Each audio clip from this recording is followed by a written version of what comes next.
జేసుదాస్ గారితో మీరు కలిసి పాడిన మీకు గురువు వంటి జేసుదాస్ గారు అని మీరు చాలా సందర్భాల్లో చెప్పిన అసలు ఆయనతో ఇంటరాక్షన్ ఎలా ఉండేది ఒక ముక్క? నేను ఫస్ట్ ప్లేబ్యాక్ సింగింగ్ నేను ఫస్ట్ పాటలు నేను పాడేది దాసన్నతో. ఇదే ఆ పాట. దేశదాస్ గారితో ప్రోగ్రామ్స్కి వెళ్ళాను. చాలా ఆల్మోస్ట్ 100 స్టేజెస్ నేను పాడాను సార్తో. దాసన్నతో పాడిన తర్వాత అందరూ నన్ను పిలవడం స్టార్ట్ చేశారు.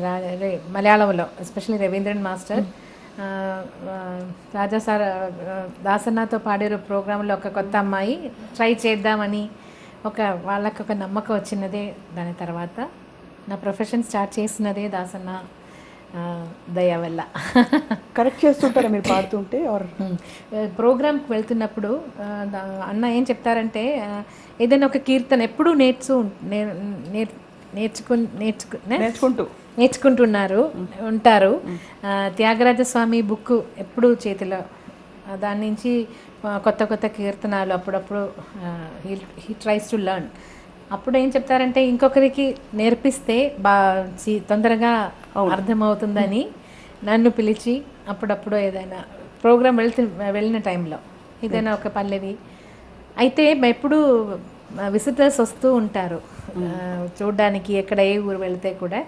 అప్పుడు ఒక కీర్తన పూర్తిగా నేర్చుకోవడానికి టైం ఉండదు. అయితే ఒక పల్లవి మాత్రం తర్వాత ఎప్పుడు టైం దొరుకుతుందో అప్పుడు అన్ని పల్లవి అలా. బాలు గారు ఒక పక్క, ఒక యేసుదాస్ గారు, ఇద్దరితో interaction has really help me. And ఓ పావురమా ఓ పావురమా హే హే ఓ పావురమా హే హే ఓ పావురమా హే హే ఓ పావురమా, తొలి ప్రేమల్లో తొలకరి లేఖ, ఓ తొలి ప్రేమల్లో తొలకరి లేఖ చెలునికి అందించరా ఓ పావురమా హే హే ఓ పావురమా.